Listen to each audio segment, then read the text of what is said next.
We're here, we're back. Welcome to Leafs Late Night. We are up on YouTube for the first time. Woohoo! We have many reasons to be happy. That was an exciting game. But we should do this properly. Welcome back to Leafs Late Night, your night of post-game podcast hosted by Roscoe and The Fanalyst tonight. Unfortunately, Sally couldn't make it, but welcome back, Steph.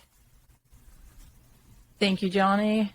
Oh, I'm still just feeling the emotion after that game. What an intense last couple of minutes. Oh, my God. So happy the Leafs pulled through, though. Wow. So happy. So we are on YouTube for the first time. If you're listening to us, obviously you can't see us, but if you're joining us on YouTube, welcome to our very, very first video podcast. Hit subscribe and you'll be able to watch every single one of these. We're going to keep this up for the rest of the season. Super excited to bring more and more to this show as we keep it going. We're just learning new things and trying new things out. So excited for this. And we'll have another announcement later on that I teased last week. So with that, let's get into this game. This was exciting. Leafs win, despite, until the dying minute, me thinking they were going to lose. So let's break it down. Let's start with the first period. Again, this game was blacked out in Ottawa, so I had to find a totally not illegal stream of it. You know what? Before we get into the game, I want to rant about that, because this is stupid, and I think this needs to change. I'm really tired of this. Yeah. I pay for Bell. I'm just going to be upfront about the companies, because we're not affiliated with any of them. Who cares? So I pay for Bell. I've got the sports package. My girlfriend even complains that we have 15 sports channels, and that's basically our whole guide. Why does it tell me that the game is on, and that's what's on the channel if it's blacked out? Why is it blacked out? I don't understand what their take is here. If it's protecting Marcus, it's not working, because I'm not just going to all of a sudden be a Sens fan. If that's what their thinking is going to be on this, that's insane. I'm going to go out of my way and give profits to the ads of a free streaming site instead of watching the ads that you guys are paying for to have on during the game. Well, not you're paying for, but the advertisers are paying for. You're getting them. Would you not profit more from saying that every game is broadcast to more people than less people? I don't get it. It doesn't make sense. It's a total ripoff. We are already struggling with this economy, so it just grinds my gears, right? We spoke about this before, and I feel so bad for you guys in the Ottawa area. Luckily, I'm in the Toronto area, so I don't get affected as much, but yeah, the second I got that text from you guys, I was like, no, I hope you don't miss a part of the first period. Well, and of course, I always do, because even though the game's blacked out, it doesn't tell me it's going to be, because not all of them are. It's pretty random when they are. So I don't know until the game has started, until it's 7 o'clock, I don't know that the game's blacked out, because the pregame isn't. It'll just say, all right, I'm coming up. And then it just goes, blackout in effect.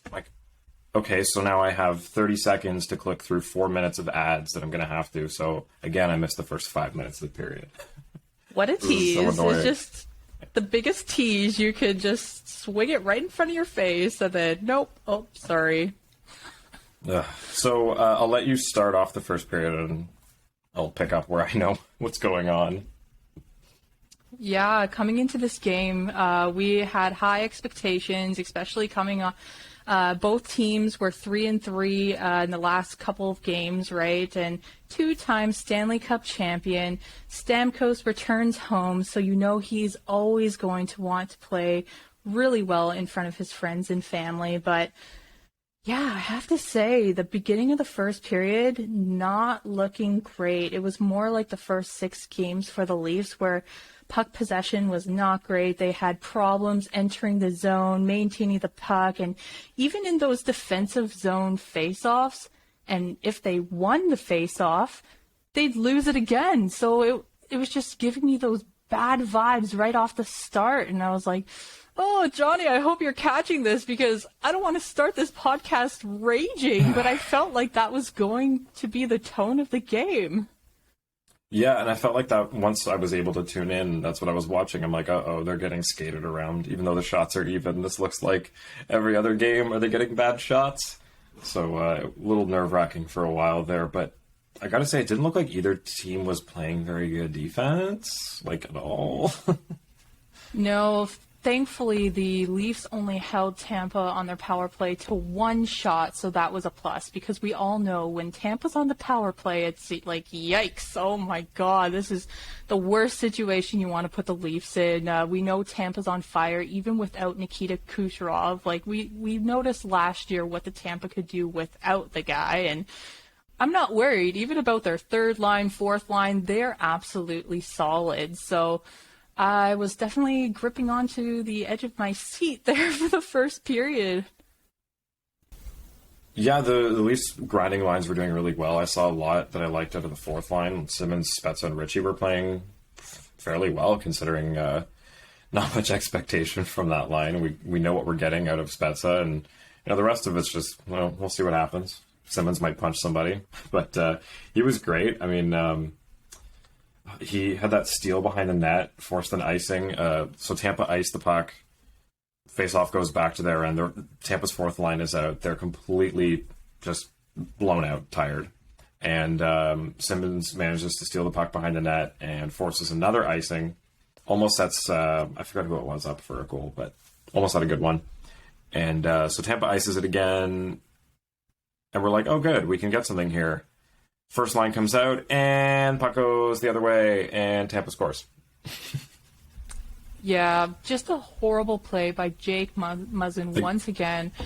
He should have shot that puck. I was literally screaming at the TV, shoot, like, come on. I could see half the net wide open, which is rare considering the size of Andrei Vasilevsky, right? So he's just playing around with the puck, and then it gets blocked, and that creates the turnover chance and a big rush up the ice, which unfortunately results in a goal for Tampa and almost knocks out Jack Campbell, too. Oh, my God. I was like, no, not again. Oh, Muzzin.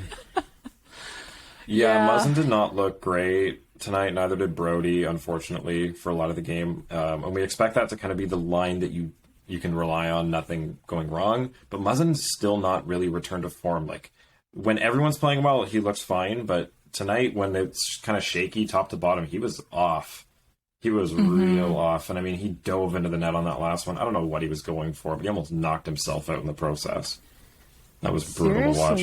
And honestly, and you knew that puck went in, but at the same time, it was like, what are you thinking, man? Like, if you can't catch up the guy, don't risk hurting your goaltender at the same time. But I gotta say, when the 5-on-3 power play came on for the Leafs, though, that's when I had all doubt in my mind because it was. We should back up and talk about the hit before we get into the 5-on-3 power play.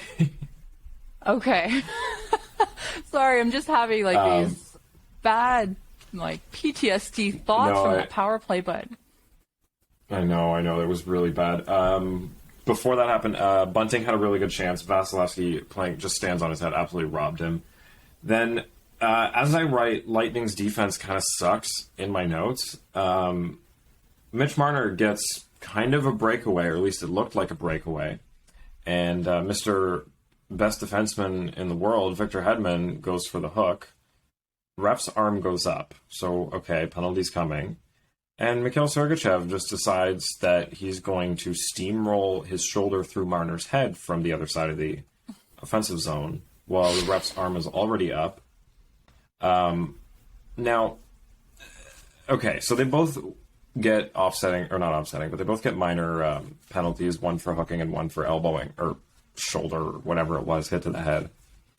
The defense against not being a penalty shot, I'll give that, he was crossing the blue line when he was hooked, so it wasn't exactly done when he was in a scoring chance per se, even though he was on a breakaway. If that's what they're going to start calling penalty shots, because that's what it's seemed like the last couple of games, sure. John Cooper then argues if Marner got hit in the head, he shouldn't have been on the ice. He should have gone to concussion protocol. I actually agree with that. If we're going to put our foot down on player safety, Marner took a pretty dirty shoulder to the head. Even if he shook it off and felt fine, that's not what concussion protocol's for. He probably should have gone off. Did you see his head spin? Sorry to interrupt you, Johnny. Did you see his head spin? like when he got hit from the side, all I saw is head go, and I was like, Yeah. oh my God, I can hear the net cracks from here. He's going to feel that tomorrow. Like, or even now that the game's over, he's definitely feeling that. So they keep him out on the power play that didn't do anything. Like, less than nothing. Less than we've seen them do the entire season. It's like, okay, JT got fired up. I love to see that from a guy who's generally pretty emotionless. He gets fired up defending Marner. Great. And I'm like, okay, 5-on-3. Let's get a goal to further defend Marner. Nothing. Not even, like, passing it around, just looking. Oh, holding it. You had an open shot there. If you one-timer, nope, we're just going to hold on to it. The amount of one-timers I've seen them not take is infuriating.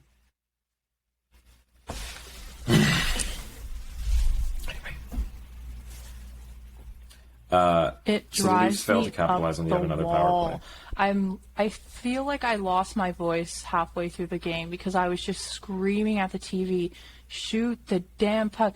We're not going to get any chances or put any pressure on this goalie if you don't take them whatsoever. So that 5-on-3 was just embarrassing to the point where the fans booed them off the ice to end the first period.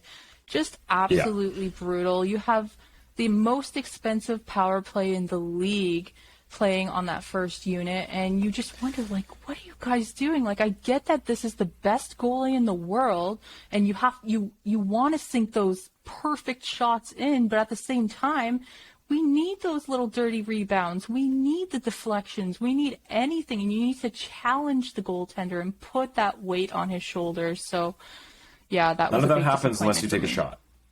Yeah. And Pierre Engvall was absolutely horrible again on the power play. I don't know why he was out there on the power play at all, but the puck rolls back to him. For some reason, he's holding the blue line. I don't know how this series of events put him there, but he fans on it, and it skips over his stick and clears the Tampa zone, and they get a change, and that's pretty much the end of the power play. It's like, what? Oh, why are you here? I'd literally rather Ilya Mikheyev on that third line at this point. Like, yeah, with the 5-on-3 I'm glad they power moved play. Kerfoot. Sorry, I'm glad they moved Kerfoot up off of that line, but Pierre Engvall, no matter where they put him on this team, I cannot watch him play. I'm sorry. Yeah, they put the second unit out with 35 seconds left in the power play, but it was just embarrassing. And Engvall not holding the line. He has such a strong reach. The guy is huge. He has the name Giraffe for a reason, but it's inexcusable that there were no shots on net during this 5-on-3 power play. And I don't blame the fans for booing them off the ice. And thank God Jack Campbell was in net, because that period alone could have easily been 3-0 for Tampa. This whole game could have been like 8-0 or 8-1 if it weren't for Campbell. Like, holy shit. So, second period, I have a note here. Sandin has Deeks. Sandin looked unreal tonight. He completely undressed, I don't know who it was on the Lightning defense, but almost had an insane goal there. And had a couple other good looks that actually, like, he was the one shooting. He was making Vasilevsky make hard saves. This is Rasmus Sandin. Lock this guy down now. This is the type of defensive play I've been looking for, that shot from the blue line. Talk about it so much. I crave this from the Leafs, and I love the Deeks. We know his dad is in the stands watching from Sweden, so he wants to put on a show in front of his father, which is totally understandable. But, man, Leafs, I totally agree with you. They have to lock this kid down. He is maturing beyond his years. He looks way better than Dermott, way better than Lily. I found Lily a little not so confident tonight with the puck. He had a few giveaways, but yeah, I totally agree with you about Sandin. Just to defend Lily, he's playing first line against the Tampa Bay Lightning, the two-time Stanley Cup champs. That can't be easy when you've been playing third and second line minutes, and this is kind of your first real shot in the NHL. Holy, like, you're going to play with Riley. Holy, Hole was on the third line. But you're going to play with Riley tonight against Stamkos and Point and company. It's like, great. Sounds like a blast.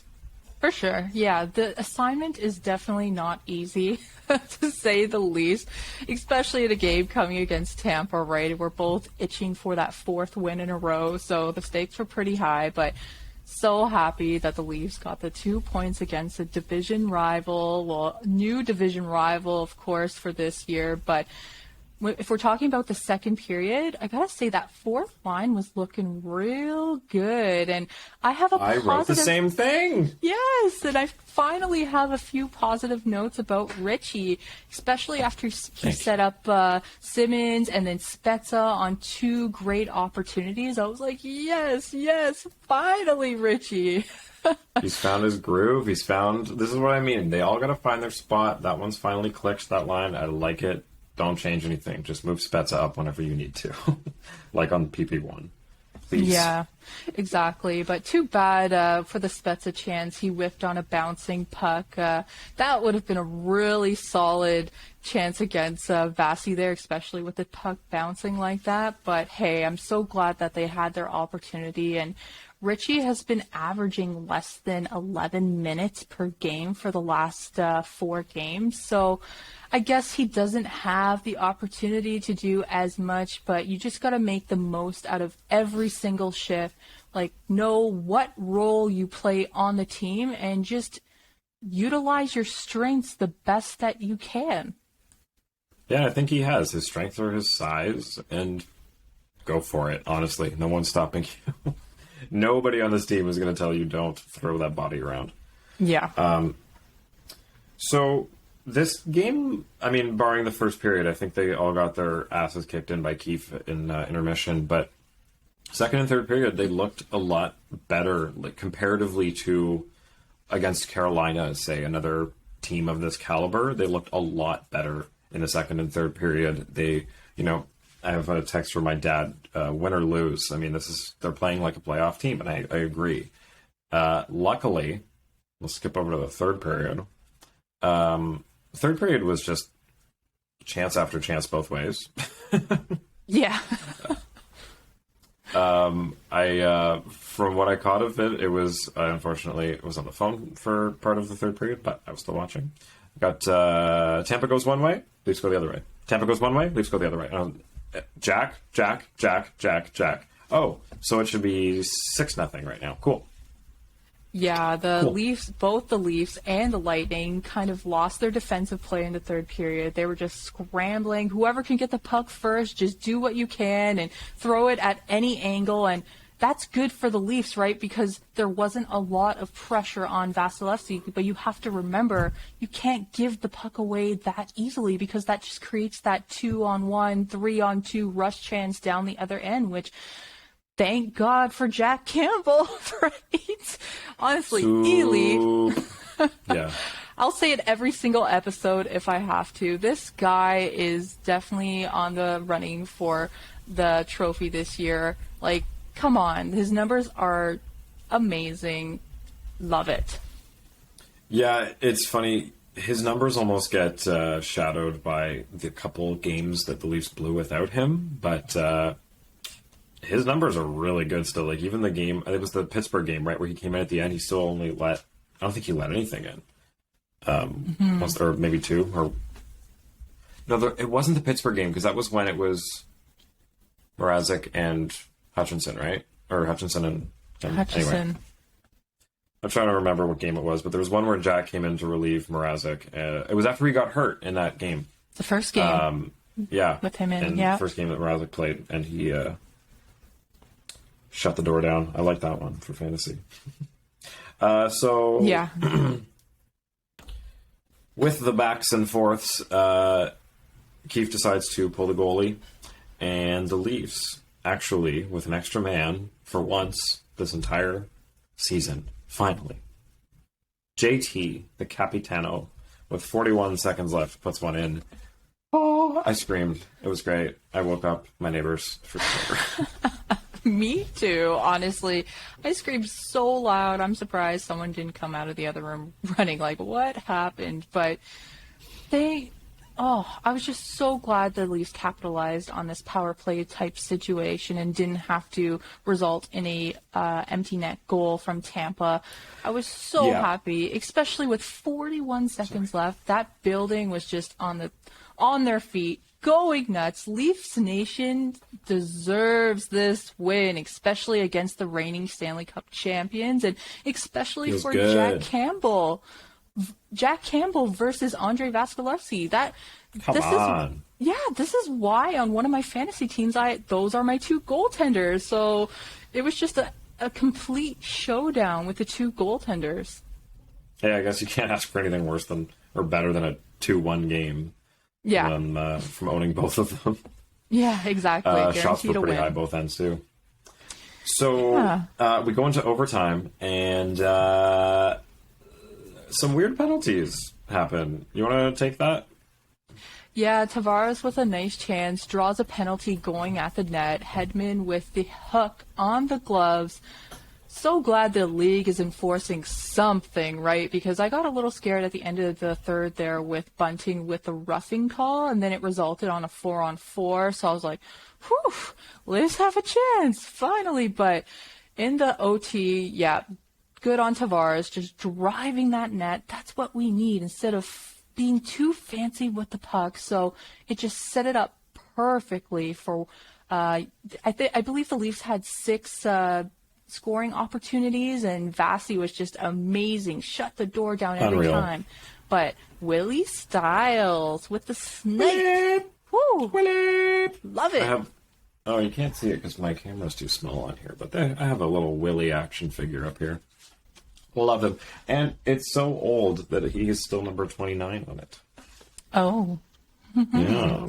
I had to to take a jersey in to get that changed. Thankfully, didn't have to pay for it. Thank you, Willie. Oh, nice. You got a Nylander jersey. Yeah. I might buy a Riley one now that he's locked down. Hey, you might as well, right? He's not going anywhere, so. Right? Finally, no. So, yeah.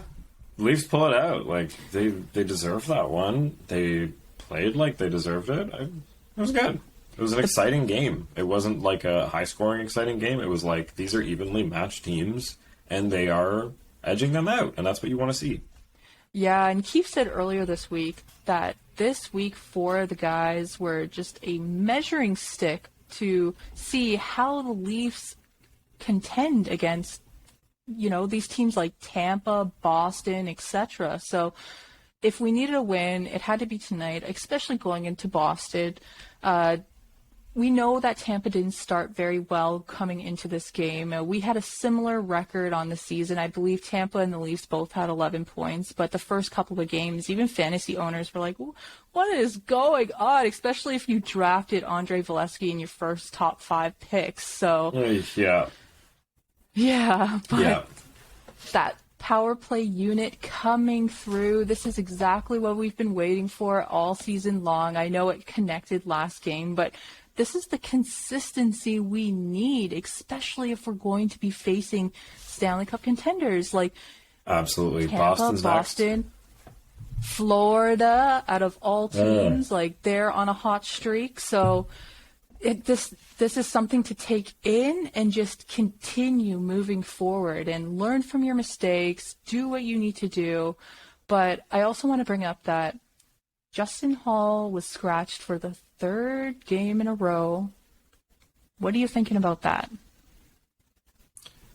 Wasn't he supposed to be on the 3rd line?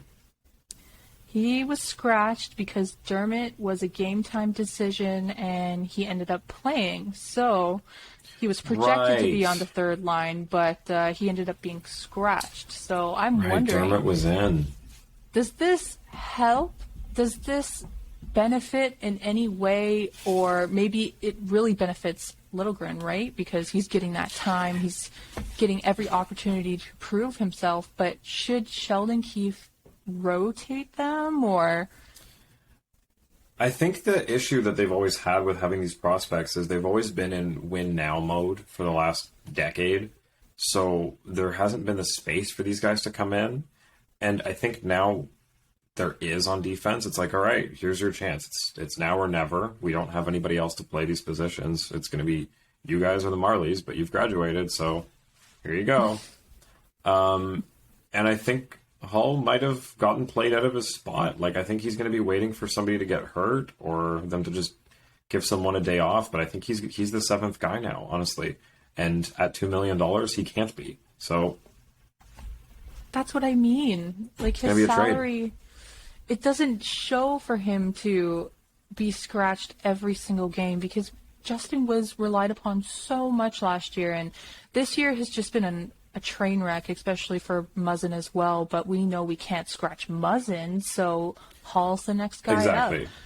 And I think sticking Brody with Muzzin fixes problems most nights. Tonight it didn't. It's funny you say that because as I was listening to the game, the announcers were repeating all night long, oh, Brody's having a great game. He looks great out there. And then I was watching and I was like reading our chat and such. And I was like, I didn't see it because, I mean, that one, even though Muzzin blew that play and went diving into the net on the goal, it was Brody's guy that got away from him. Like, they couldn't keep the play in front of them on that goal. That was the reason. So, I don't know. They looked pretty rough on a couple turnovers, but they didn't let in another one, so I can't make them out to be villains here. Yeah, for sure. But it's hard because, Leafs Nation, we critique every single movement these players do, and for good reason, right? And it just keeps things entertaining. But I gotta say, the worst defenseman on the ice tonight wasn't even Brody. It had to be Jake Muzzin. Just unfortunately, I hate to talk shit about the guy. Like, I want him to be better. It's there. It's like everyone's saying he's got to be hurt or something. This is not how he plays. And it's hard to say because he's been driving the net and he almost had a couple of goals, but it's like something's shaking him because he has looks and then he holds on to it. It's like, why didn't you shoot that? You got a wide open net. Like, all you need to do is just quick wrist shot at the net. Even if it results in a rebound, then let it result in a rebound and get those second and third chances, especially if you see a guy in front of the net. So, and when you play a guy like Andrei Vasilevskiy, you just need to throw every single puck possible at the net. Everything. Yeah, without being too careless, don't get me wrong, but just everything. But I don't know, Jake Muzzin, good thing it wasn't a 3-0 game, because if that were the case, I do not think the Leafs would have came out of this hole tonight. Good thing Jack Campbell only made it 1-0 up until the end of the third. But big win, very emotional. I'm just so relieved, so happy for this power play, and it gives me that hope that Toronto looks like a playoff team, right? And they're on the right steps. Maybe not right now, but they're on the right track because, they're getting the message. Yeah, exactly. And take the first 10 games of the year, take your time, figure out the lines. I know we have quite a few new players, but the defense core, it's you don't have as much leeway there because not a lot of you are new. So, but yeah. And just praise Jack Campbell once again. I cannot get enough of praising Jack Campbell, of course. And I saw a tweet tonight, actually, questioning Leafs Nation, saying, do you think Freddie would have made those saves if he were in net tonight? Under that pressure, no. Because we know how he plays and when he plays well, and those situations are not when he plays well. That's why... there's that switch there. It doesn't matter what the numbers say. It's very contextual with the Leafs. And for a team that tends to lose the same way a lot, you need somebody that doesn't also lose the same way. Yeah. I think that's the key to Jack Campbell with the Leafs. Yeah, I was glad he wasn't too emotional and just being hard on himself tonight. He was a brick wall, and love it. Love it. Love Tavares for standing up during that first intermission break for Marner as well and just telling it like it is and letting the guys know that was a dirty play. I won't be surprised if the league reviews that hit, honestly. Oh, yeah. I think that's a suspension. I think that's 2 games, probably 2 or 3. Yeah. Oh my God. But thank God Marner is okay and he's not concussed. He was right on the ice right away. So, but yeah, like I said earlier, that neck movement just scared me. Every time these guys get hit, I'm scared, right? Because I know we have the depth. I know we have the guys that are ready to come up and ready to play. But at the same time, like, if we lost Campbell, if we lost Marner, I lost you. Those shoes cannot be filled. So we have to be careful. Uh-oh. All right, we're back here. Sorry, just dealing with some technical issues as we try for the very first time to get this up on YouTube for you guys. So bear with us. We'll get this worked out. I promise. So as we talk about Jack Campbell, just moving on from the game recap, since Morgan Rielly has signed his contract, all eyes have shifted to how do we re-sign Jack Campbell? And when asked about it, he seemed very optimistic about staying. He said he wants to stick around in Toronto and loves it here. So, hey, if he wants to stay, it sounds like he's going to take maybe the best deal the Leafs can offer. I guess the best way to put it. We only hope, right? Because with the upcoming signings of Liljegren, Sandin, Jack Campbell, and possibly Pierre Engvall, there's not a lot of cap space. Please don't re-sign Pierre with. Engvall. But yeah, it's going to be difficult, and we know that Jack Campbell deserves that big money payday, because I think I read in an article from his 10 years in the league, he's only made approximately $4 million altogether. 4.6, yep. Is the career earnings.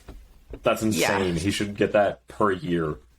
Yeah, at least. Exactly. So, honestly, if it were me, I would give him honorary Canadian citizenship. This guy is a legend. He's from Michigan anyways, so hey, he's almost there. He's just right on the other side of the border. But if we need him, and he's proven himself. And you can just tell, right? Just watching his interviews, this guy wants to be a Leaf, especially like we said on last episode or 2 episodes ago. He plays with elite superstars. They have a chance. They have a strong cup run ahead of them, hopefully. So why not stay? And if that means taking a discount, hey, play for the winning team. Take the notes of Jason Spezza, right? Like, even if it's 3 years, these guys, come on. Yeah, exactly. Come on, Jack. Come on. Yes. So I have to apologize for my worst take of the season. We didn't touch on this last episode. My Calder Trophy prediction and 30-goal scorer prediction, Cole Caulfield, was sent down to the AHL by the Montreal Canadiens. To be fair, sent down because the Canadiens are absolutely shit, and why keep a star prospect on a shit team that can't win? That's like, if the Leafs were in this situation and Nick Robertson was on the team, I would say get him the hell off this team and send him back to the Marlies too. I still have to eat that take.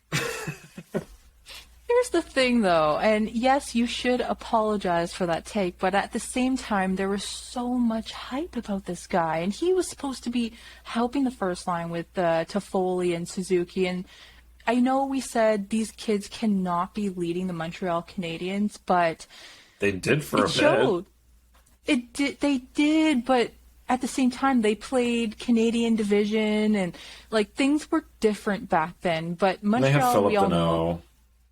Yeah, but they're on a horrible start, right? And with Caulfield in the lineup, they only won 2 out of 10 games. The guy only had 1 assist, and that dates back to October 23rd. Hey. And with Caulfield being out of the lineup, Suzuki had 3 points that night. So what happened? Seriously, are Justin Hall and Cole Caulfield just bad luck charms for their teams? Because sorry, but since they both left, both their teams have done immensely better.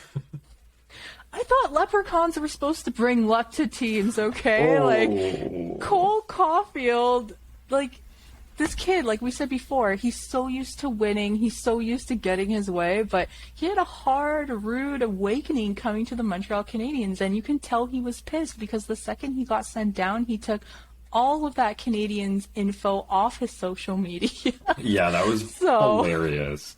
It's like a page at a Carolinas Wow. book and just troll Montreal on Twitter. Yeah. It's like, okay, man, like, you're gonna come back soon, but you don't have to have a social media hissy fit about it. Like, it's okay to be a two-way player. You're literally in your first year of the NHL, your first full season, so They're no longer relax. Facebook official. Yeah, seriously, he literally just like, nope, we're no longer dating. I'm off of this, and bye-bye. Just Habs, ghosted them. hopefully. Yeah, he literally ghosted Mark them. Bergevin just leaves them on red. But we saw it coming because his last game he played on Halloween. He only played 11 minutes that game. Oy. So we knew something was up. And unfortunately, you know, Mark Bergevin's willing to do anything and everything. And the coach was backing him up with his decisions. So, yeah, he got sent down. And the team has... the top line has been scoring now, and that power play has been scoring, even though I think they lost tonight 5-2 to the New York Islanders or whatever it was. But Suzuki again with a couple points on the night. Yeah. So what is the common denominator here? They don't know what they're doing, and they just kind of threw some people in and hoped it worked, and they're adjusting on the fly. That's what it seems like. We're going to have to take a quick break here, but when we come back, Sabres made a trade this morning. Ooh. Alrighty, we're back. And so a trade happened this morning. I woke up to notifications that Jack Eichel was traded, to my absolute shock. I did not expect it to happen at 8 a.m. on a Thursday. But Jack Eichel goes to the Vegas Golden Knights. Because, of course, because the Vegas Golden Knights are in on everybody, and you could have predicted this 8 months ago and been crazy, and then 4 months ago and been crazy, and then 2 months ago and been kind of serious, and then last week and been probably right, and now right. Yeah. We thought Calgary was going to be the ones to pick him up, right? And when I woke up this morning, saw that text, saw all those new notifications, I was like, wow, I'm so happy for the guy. And at the same time, I'm like, yes, Vegas. Out of all teams, Vegas, baby. So good on Jack Eichel. Oh, my God. This is such great news, especially for the last week or so. We've had only horrible news, unfortunately, around the league. But this is a huge plus. And No kidding. finally, Jack Eichel will get the treatment he deserves from a caring Vegas organization. Yeah, so Jack's going to get his surgery that he asked for. So that's a win for him. And the Vegas Golden Knights get Jack Eichel for basically, I mean, I want to say they fleeced Buffalo. That's my take. And it's not just my take, because NHL 22 Sabres don't even accept this trade, apparently, if you send it to them. Which I find hilarious. Granted, you have to give them, like, I think it's like Pietrangelo, Stone, Pacioretty, and 2 firsts in order for them to make the trade in NHL 22. Wow. But still, I don't think Buffalo got... They held out for this? You held out for Alex Tuch and Peyton Krebs? So here, I should actually say what the actual deal is. So it's Jack Eichel and a 2023 third rounder to Vegas in exchange for Alex Tuch, Peyton Krebs, and a protected first rounder next year. So top 10 protected. So if this, oh my God, this is such a bad trade. How did you not get a top 10 pick for Jack Eichel? Like, I'm sorry, but that was a really, really, really bad clause to this trade. Like, I saw the rumors of what the Calgary trade was. It was like Kachuk, a previous first rounder, a future first rounder, and 2 prospects. So when you see this is what that looks like from Vegas, it's like, really? Okay.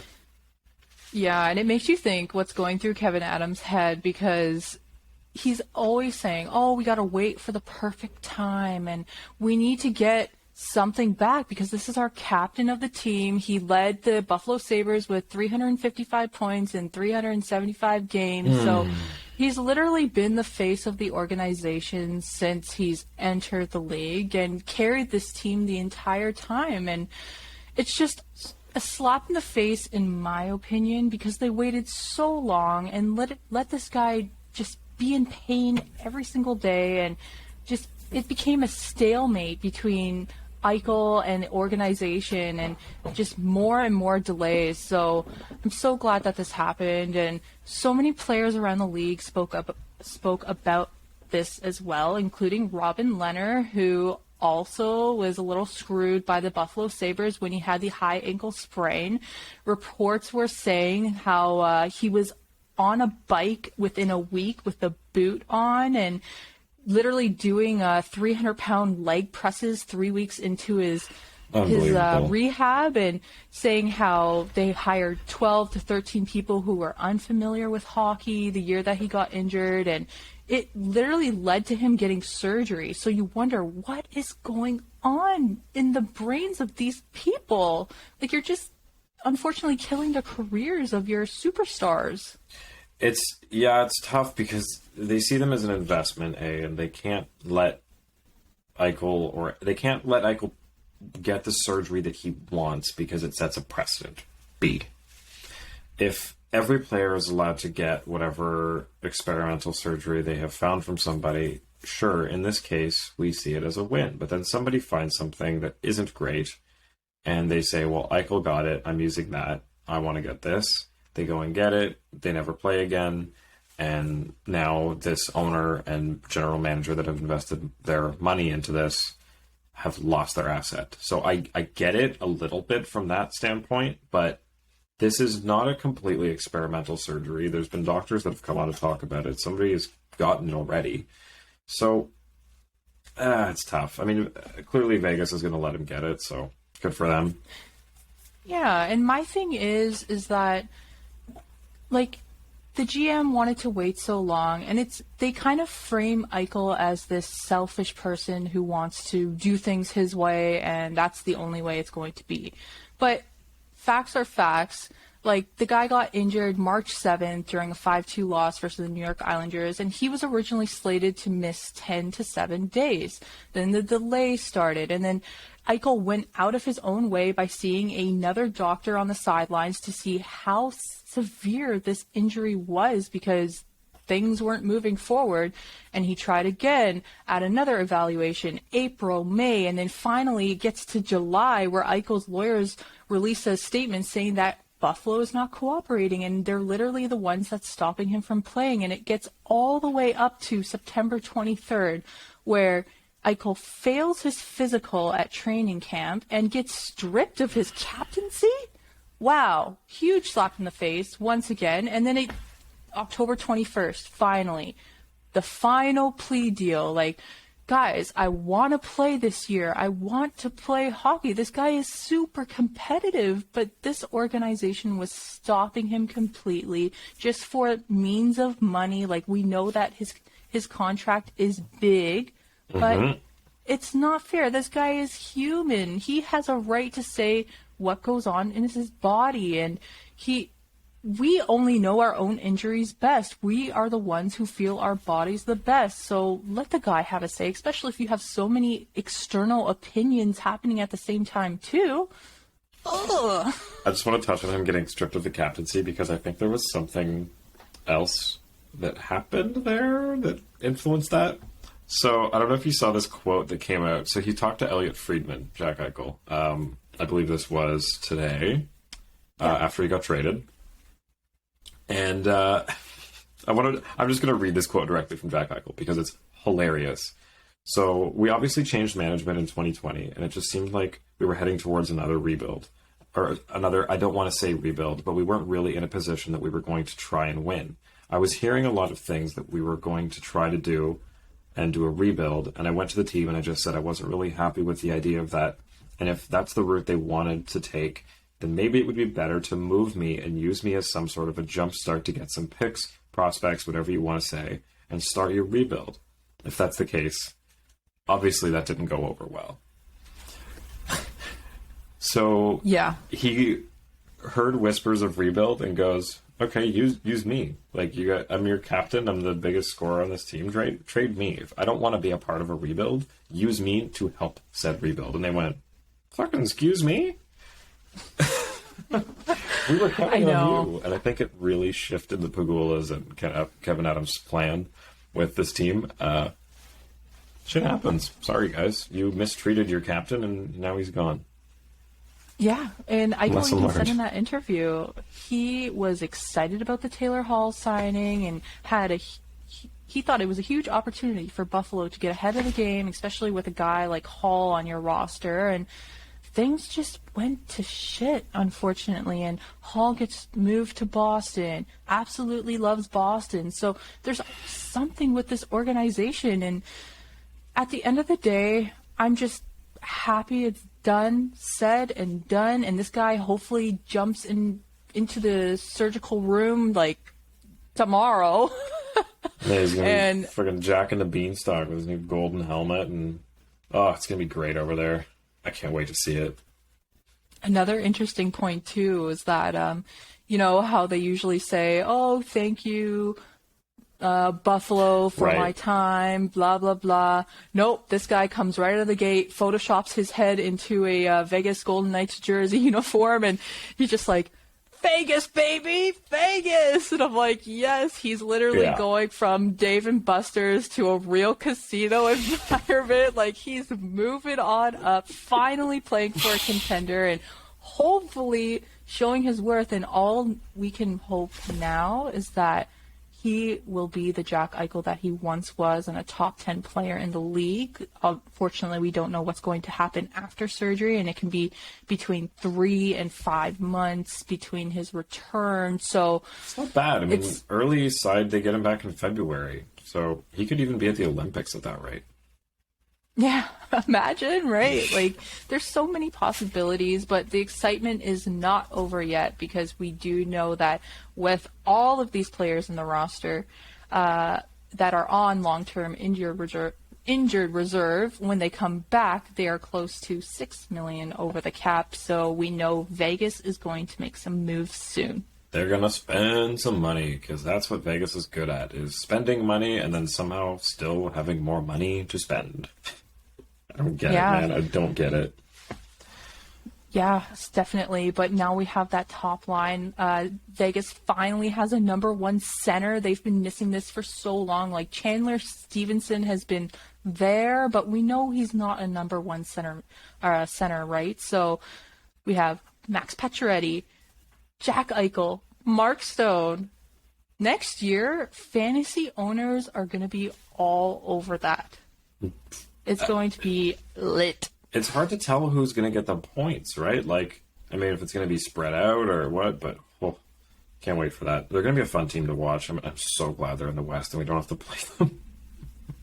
If they weren't fun to watch already, right? Like, Yeah, Vegas right. has already been headlining since they've entered the league, and it's always just something new with Vegas. And I personally believe this is the right organization Jack Eichel needs to enter, and it's a fresh start, fresh slate, new organization. Everyone who comes to Vegas absolutely loves it. So And it gets could have promptly been, shipped out. yeah, exactly, right? And let's say he did go to Calgary, like, we know it's kind of weird, and we want him somewhere that he will be completely happy. So I think think it Vegas works. is a good place for him. Calgary's, I mean, that team would be dangerous, but I think if you're looking for a change of scenery, the culture and just the emotion around that Vegas team right now, like, that's got to be such a blast to go down there. And, like, come on, you're in Vegas. How fun is that? Yeah, exactly. Vegas, it, boy. baby. Like, whew. Unfortunately, they're not doing very well right now, but Injuries, mark they'll my be fine. words. Yeah, by the time January comes around, they're going to pull a Tampa, who started horribly a couple seasons ago, and come back and make it to the semifinals at least. Or St. Louis, who was, like, in last at the trade deadline and then won the cup. Yeah, or Montreal, right? Like, coming Yeah. back, huge From comeback, 18th going to the finals. Yeah. So, so happy for him. So, do you want to play a dartboard? We got a Yeah. bit of time. So, we have a fun game. This is the dartboard presented by Darty Broder at Darty Broder on Instagram and Twitter. He's our little hockey meme buddy who has sent us some fun takes to break down and throw at the dartboard to see how they score. So, Yes. just to clarify the rules, we're going to go one dart. If it's a bullseye take, it's a bullseye. And if it's a miss, then it's like a 1 or it misses the board completely. So, first take up. Ottawa finishes higher in the standings than Montreal. This is tricky because Ottawa is doing well, but besides the fact that their goaltending is shit and they're just relying on... Unless they're against the Leafs. Yeah, exactly, right. The Ottawa curse. But there's thought that Price, when he returns, things will turn around. And if the goaltending holds up, there's a chance for Ottawa. But I don't know. There's something inside me telling me that the Sens have a great chance of excelling, especially now they have Zub on the first pairing with Thomas Chabot, and that's been working out amazingly. This guy, this Russian kid coming up into the league last year and just proving himself right off the bat. I'm going to hit a 11 on the board. Just I know. over the middle. Yeah, going with an 11. Just slightly trending towards Ottawa. Okay. I'm going to go, like, a little higher, but the same idea. I'm going to go with, like, a 16, because... Whoa. Because I think Ottawa is trending upwards, while Montreal has been trending downwards. Like, the amount of subtractions they've made over the offseason, and the performance of some of the players we expected more from this year, the injuries they've had, I think it's a sign that, you know, this year might not be the year to go for it. I think it might be a reset. Let's take a breather. Let's see what we have. Let's see how Suzuki develops and how Caulfield does down in the AHL and etc. Whereas Ottawa has just come out of that. This was, you know, their era, as Eugene Melnick called it a couple of years ago, where they were going to spend to the cap and go for it. It's coming up. And I think this is that team that's going to, over the next 2-3 years, really going to go for it. And we've seen some great development out of them. And like I said, I think they're trending up, and Montreal's trending down, especially with Shea Weber now pretty much retired unofficially. So we'll see. Yeah, I totally agree with you. And part of me hopes Ottawa does well because they're such a young team. And that top line alone, like Drake Batherson, Josh Norris, just killing it night in and night out, and always on the score sheet, and even fantasy relevant, right? So I've got Batherson on my fantasy team, and he's been great. And that's not a name that you expect to be getting points from. It's always a good sign when you want to pick up these guys on your fantasy team. So, hey, I wouldn't shoot a 16, but that's why I'm like on the edge with the 11, because I have a feeling as well that Montreal is just going to turn it around eventually and just come out of their slump. If it is a slump, who knows, right? But Ottawa just lost 5-1 to Vegas, by the way, and Batherson still got an assist. There you go. Only -1 too. Wow. Yeah, I'm getting slammed in goals this week, by the way. I'm down 10-4. So our second take we'll go for. The Florida Panthers are going to win the President's Trophy. You know, Why not? I'm going to hit the bull on this. Not the bullseye, but I'm going to hit the outer ring bull, because I have a huge belief that Florida is going to be on top all season long alongside Carolina. They are doing amazing, and the key to that success right now is Bobrovsky, right? And who would have thought? Yeah, he was supposed to be amazing after the trade, and then he just went downhill to the point where Spencer Knight was in the talks of being the number one goaltender for the team. And Bobrovsky makes $10 million. And everyone said, oh, worst trade, oh my God. But yeah, this guy has absolutely turned it around. These two top lines are amazing, especially with the addition of Sam Bennett, and now we have Reinhart on the team, literally Buffalo's best player at the time after Jack Eichel. So they're first in the Atlantic. They're 8-0-1 before tonight's game. The Leafs have a lot on their hands. Don't get me wrong. I know there's Tampa, there's Boston, But Florida should be one of the biggest, if not competitors for the Leafs. The good news, though, is that they don't play them until March 27th, if you believe it or not, even though it's the same division. I don't know how that worked out in the schedule, but... Weird. Yeah. So Bobrovsky came in tonight against Washington. They were getting lit up. He stopped all 13 shots after relieving Spencer Knight.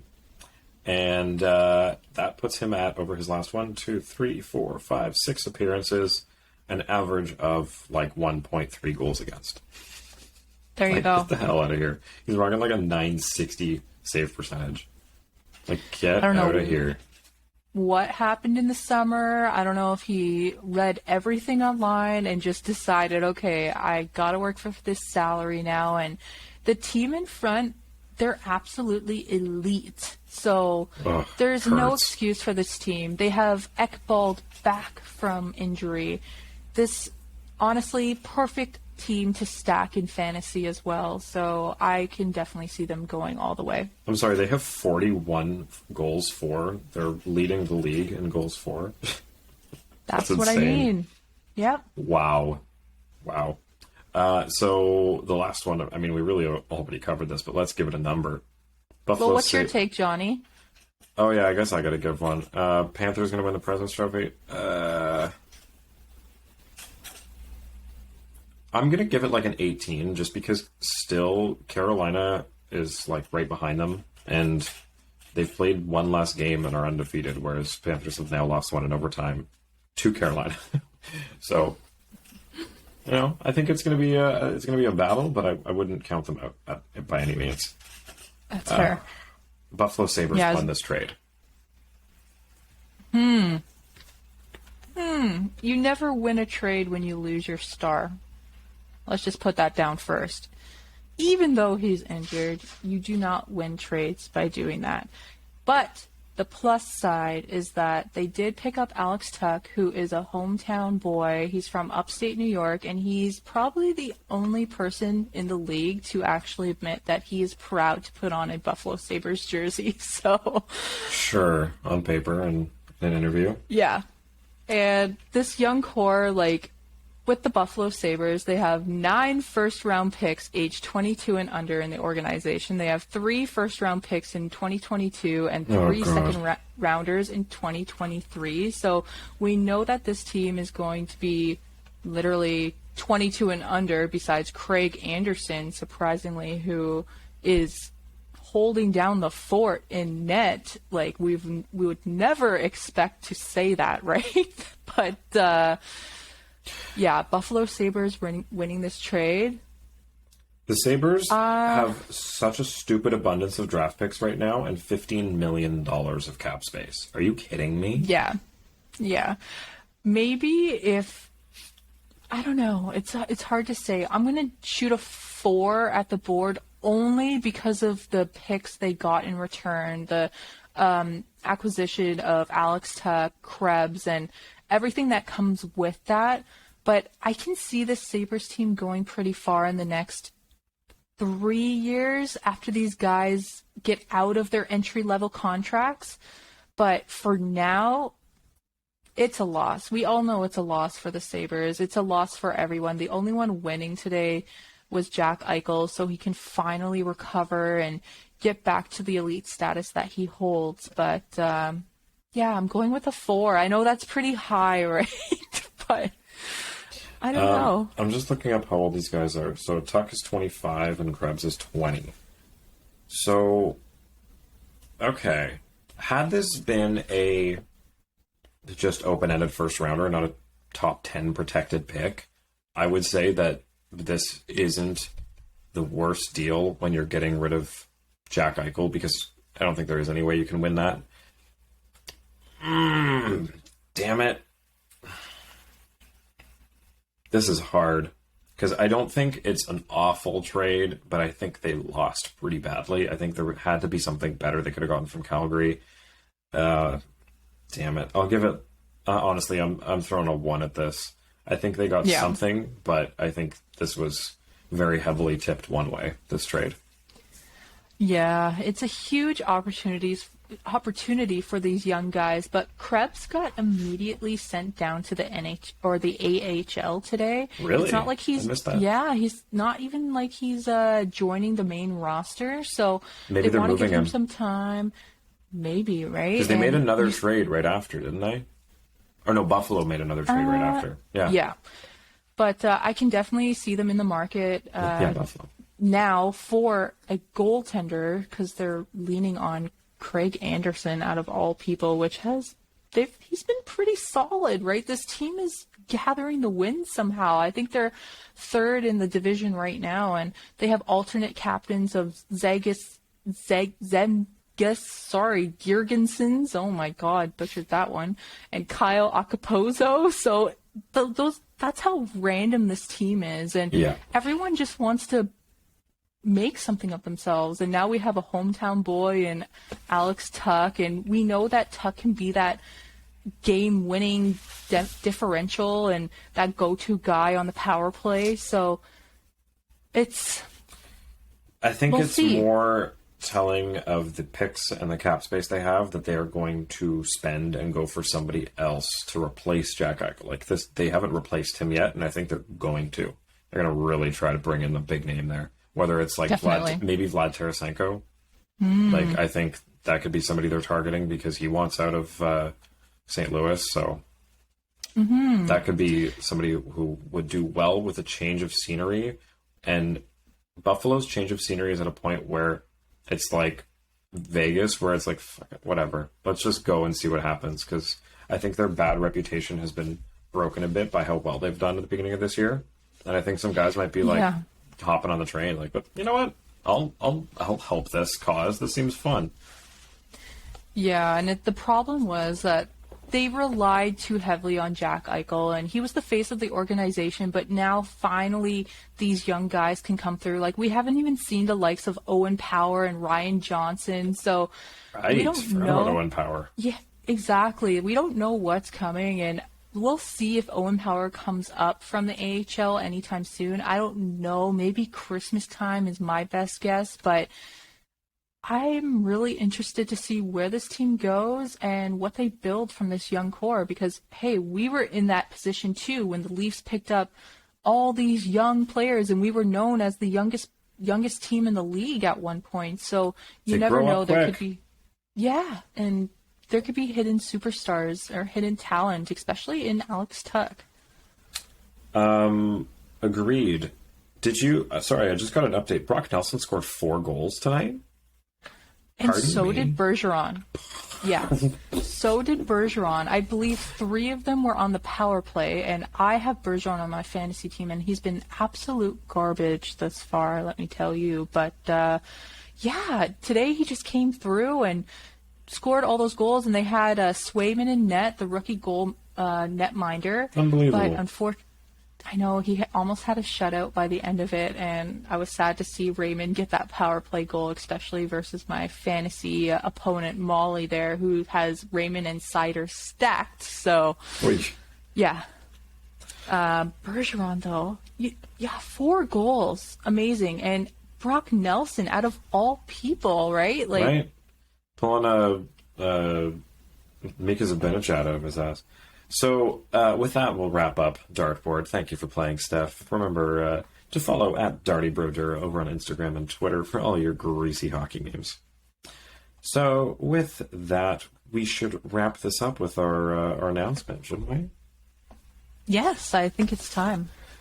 Okay, so how do I start this? So we kind of didn't have much of a plan when we started this podcast. It was the day of the first game. We decided we were going to launch this. So some things have happened as we come up with new ideas. And one of those has been how to pay for doing this podcast. Because, I mean, we would gladly continue doing this out of our own pockets, but it would be nice to not be burning money to keep talking about the Leafs. So we are attempting to start bringing in some different ads. But in the meantime, we have an idea. And this will be totally dependent on the reception from all of you. But we want to launch a Patreon which would have 3 different levels. The first of which, at $5 a month, would make you a sponsor of the music in all of our episodes, because we have to pay for a music license to use all of that. So this would be everybody that is part of that DJ tier, as we're calling it, would get a shout out at the either the intro, the middle break, or the outro with the music. The second tier, and this is where it gets fun, of producer, you would get to sponsor one of our segments. So this is either having one just named after you, you can submit a name for one, you can submit an entire segment if you have a good idea.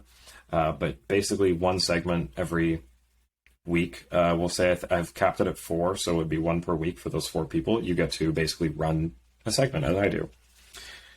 And our third one, at $20 a month, gives you the ability to phone in live to our show. So with our software here, we have the ability to have people call in live, and you can ask your question and join the discussion. You can talk to us, and this would be available for most episodes. You can join in on the show and be part of it, and you'll be on our posted podcast. Now, I have to say, a little disclaimer.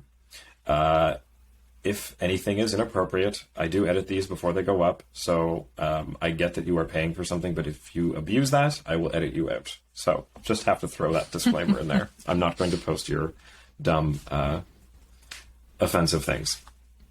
Yes. So the side to that is our top 2 tiers. We want to add something very fun. So once a month, starting next month, because I will have the time to do it, we're going to do a community show. So what that will be is I'm going to post a link to our studio here, and everybody will be able to join who is a 2nd or 3rd tier member. And we're going to have a big Leafs Twitter hosted discussion about whatever is going on with the Leafs and everything up until that point and everything moving forward. We'll have some different topics prepared, and maybe I'll prep a game or something that we can all play and try and win points, maybe some Leafs trivia. But that is something that we will get into once a month, and that'll be for all of the 2nd and 3rd tier members.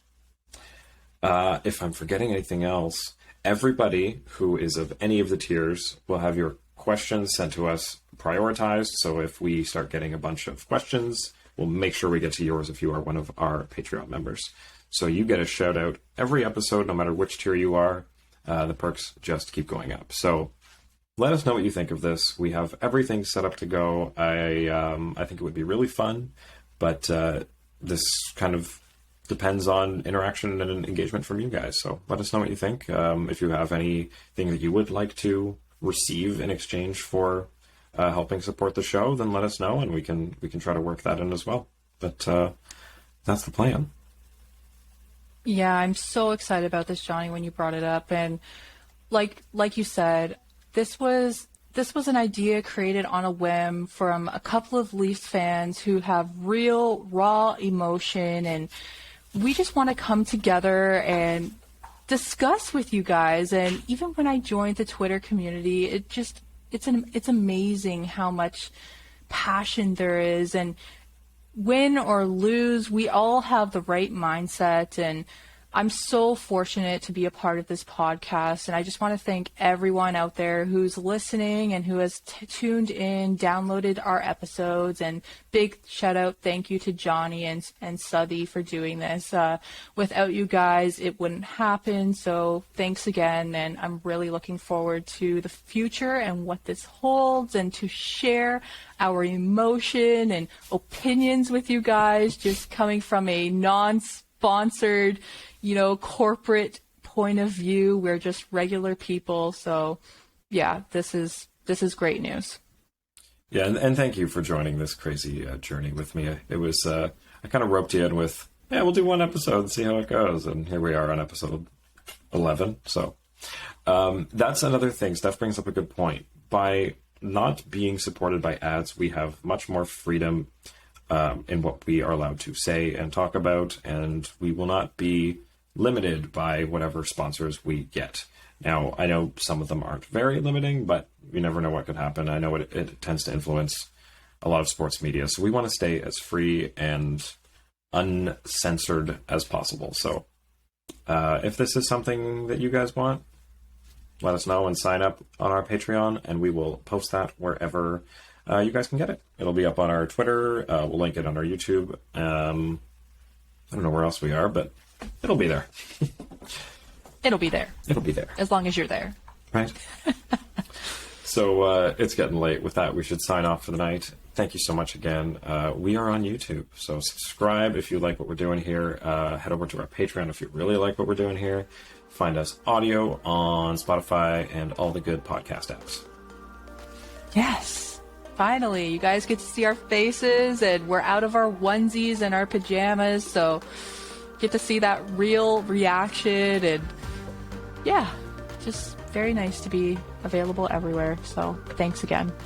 Thank you guys. Have a good night. Good night.